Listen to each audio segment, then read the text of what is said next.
Hello and welcome to this Let's Count lesson all about the census, where we're going to find out what the census is. My name is Alison Hopper and I'm really excited to be able to share with you some information about the census and some information from the census to think about why we do it and why it is so important. So have you heard of the census? Do you know what the census is? Well, we're going to learn about this. So if you would like to find out about it for yourself, now would be a good time to pause this recording, because on the next slide, I'm going to tell you what the census is all about. Okay, so what is the census? Well, the census is a count of all the people and all the households in England and Wales. So every house gets a census questionnaire to fill in, asking lots of questions to gather important information about who lives in England and Wales. The last census was held on the 27th of March in 2011, and the next one will be in March 2021. So the census is held every 10 years. It takes a lot of organisation, so we don't do it more often than that. And it has happened every 10 years since 1801, so that's over 200 years. It didn't happen in 1941, as that was in the middle of the Second World War and it wasn't possible to organise.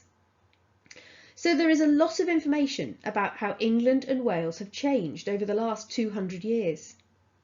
If we go further back in history, lots of people in the past have found ways of finding out who lives in their country, sometimes so they can collect money from them in the form of taxes, and to find out what they need to keep their country happy and healthy. And that's a lot about what the census is about now.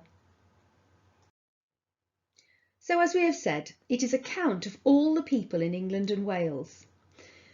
And it's a really special thing because it asks lots of questions, but it asks them to everybody on the same day. Then people at the Office for National Statistics who organise the census look at the answers that people give and make them into charts and graphs, and then they share that information around the country. So what sort of questions does the census ask? It asks people where they live, what sort of jobs they do, which languages they speak, and even things like how many cars they own. It also asks them about their health and whether they are happy in what they are doing. What happens to all these answers? Well, as we said, the people at the Office for National Statistics turn them into information which is shared with the government in the capital cities and with the local governments in areas all around Wales and England. This helps people in local government to make sure that their area has everything that it needs. It helps us by making sure that there are enough schools and hospitals and that they are in the places where people need them. I hope you can see that it's really important that everyone fills in the census questionnaire to make sure that we have what we need to keep us happy and healthy. So in March 2021, I hope you will encourage the adults that you live with to fill in the questionnaire and maybe even have a look at some of the questions yourself. Another interesting thing about the census is that because it's been happening for over 200 years, there's lots of information that can help us to find out about life in the past. And lots of people use the census information from right back in the early 1800s to find out about their own families in the past and to find out about their local area. Census records can really help us to build a picture of life in the past. Well, I think it's about time we looked at some data from the census, don't you? Here is some data from the 2011 census, and this data is all about how many children of different ages lived in this one small part of the country in March 2011, on that particular day when the census was recorded. I wonder if you were on this census. If you are 10 now, then yes, you probably were in the 0 to 4 age group when the 2011 census was recorded. If you're 9 or under, then you may not have been born at the time of the last census. The next census in March 2021 will be the first one where you appear. That's quite exciting to think about, isn't it?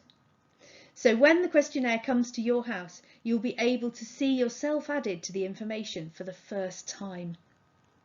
I think we need to look at this information more closely. What do you notice? What does this information tell us? You can see that we have grouped the ages of the children. What do you notice about the way the ages have been grouped? Now would be a good time to pause this recording and have a look at the information. Hopefully you've had a chance to look at this data and this information for yourself. What did you notice about the way the ages have been grouped? I hope you noticed that they're not all the same size. We've got two bigger age groups, 0 to 4 years and 10 to 14 years. And they're bigger than the 5 to 7 years age group and the 8 and 9 years, which is just children aged 8 or 9. That might explain why some of the numbers of those children are bigger than others, because we're looking at a larger group of children. It's always important to look at how the information has been organised and what it is telling us. Well, that was interesting, but now let's look at that information alongside the same age groups recorded in the 2001 census from 10 years before. Have a look at the numbers. Which age groups have got more children in them and which have got fewer children in them? I wonder if we can work out which age group has had the biggest change in those 10 years. It's time to pause the recording again and have a closer look. Which numbers have changed and which numbers have had the biggest change? I hope you've had a good look at that information. None of those figures have stayed the same, have they? Some of them have stayed closer to being the same than others. Some of them have increased and got bigger, and some have decreased and got smaller. I hope you noticed that there are more children aged 0 to 4 in 2011 than there were in 2001. For children aged 5 to 7 and 8 and 9, those numbers have fallen a little bit. But where's the biggest change? Well, the biggest change is in the children aged 10 to 14 years. We've got a lot more of them. I wonder what you think will happen in the next census in March 2021 to those numbers. Could you make some predictions about what the numbers might be when the next census happens in March 2021? What numbers do you think will go in the boxes in the final column of the table? Have a think and fill it in for yourselves. We've been looking at the information in tables, and here is that same information presented as a bar chart. It is the same numbers with the children from 2001 in the blue columns and the children from 2011 in the orange columns. The age ranges are the same. Is it easier to see how the numbers have changed in the table or in the bar chart? Do the changes look bigger or smaller? The bars don't look so different in height, do they? But they have all changed, and it's very clear which have increased and which have decreased. You can see that for 0 to 4 and 10 to 14, the orange bars are taller than the blue bars, showing that the numbers have increased, and that for 5 to 7 and 8 to 9, the orange bars are shorter than the blue bars, showing that the numbers have decreased slightly. I wonder if you prefer the information in the table or in the bar chart. I think I prefer the bar chart. It's the same information, but I can see really quickly which age ranges have increased and decreased. We talked about whether you have been included in the census count before, and that for lots of you, this census in 2021 will be the first time that you are included in the count. You will appear in a particular age range. Can you find the age range where you will be recorded in the next census? How old will you be in March 2021? I want to focus on the children who were aged 0 to 4 in 2001. It's quite a long time ago now, but in 2001 there were 370 children in this part of the country who were aged 0 to 4. When the next census happened 10 years later, in 2011, how old were those children? If you were 0, so had just been born in 2001, how old would you be in 2011? If you were 4 years old in 2001, how old would you be 10 years later in 2011? Have a think about it and work out where those 370 children will appear in the 2011 census. I hope you worked out that the children who were 0 to 4 in the 2001 census were 10 to 14 in the 2011 census. And look at how that number has changed. It's gone from 370 0 to 4-year-olds in 2001 to 401 10 to 14-year-olds in 2011. Can it just be the same children? It can't be, can it? Now is a good time to pause the recording and have a think about what you notice and how that number can have increased. What do you think might have happened in the years between 2001 and 2011? Here is the same information presented as a bar chart. This time the blue bar is the children who were 0 to 4 in 2001 and the orange bar is the children who were 10 to 14 in 2011, which you would think would be the same children if they all stayed living in the same place. We can see that there are more children. So over the 10 years between 2001 and 2011, families with children in that age group must have moved into this area of the country.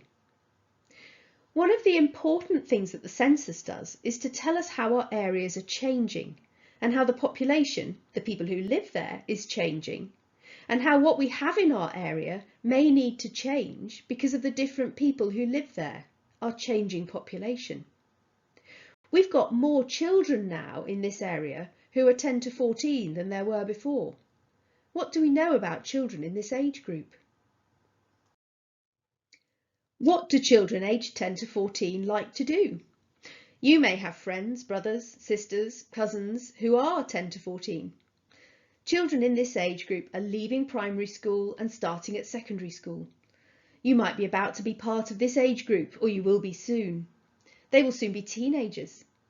They might be into sports, dance. They might be members of clubs or scouts and guides. If the numbers of these children are growing, do we need to do something about it? Do we need to provide more of these activities? What can this information help us to do? As we said earlier in the lesson, the census information helps to make sure that we have all the things we need where we live to keep us happy and healthy. It may be that we need more schools if we have more children, or more leisure facilities, sports centres, cinemas perhaps, so that they have things to do when they're not at school. It may be that we need more parks and safe open spaces for children to play and exercise in. This information can help planners and people in charge of our local areas to think about how the area needs to change as the population, the people who live there, and what they need changes. What would you suggest? What do you think this area of the country needs to keep these families happy? Now is the time to do something with this information. We've used the census information to find out how the population in this little part of the country is changing. So what do we need to do about it? Here are some ideas of things you might want to do. You could design a poster to show what you think this area needs to keep this growing number of children happy. You could write a letter to the local council and the planners explaining what you have found out from the information and why you think a new park or maybe a new sports centre is needed in this area. You might want to make a leaflet to show why this is already a good area for families and children. Your leaflet might encourage more families to move to this area. Whatever you decide to do, think about your audience. Who's going to be reading and looking at what you produce? Make sure that the information you include and the way that you write and present it is right for them. What do you want them to think after reading your poster, your letter or your leaflet? Will it persuade somebody that your idea is a good one? Will it encourage people to come to this area because of the things they will find? Well, I hope you've enjoyed learning a bit more about the census, finding out what it does and why it is so important. I hope that you'll look out for it in March 2021 when the questionnaire arrives where you live, and that you'll talk to the adults that you live with about how important it is to fill it in. And perhaps this will be the first census where you appear in the count. Thank you for taking part in this lesson.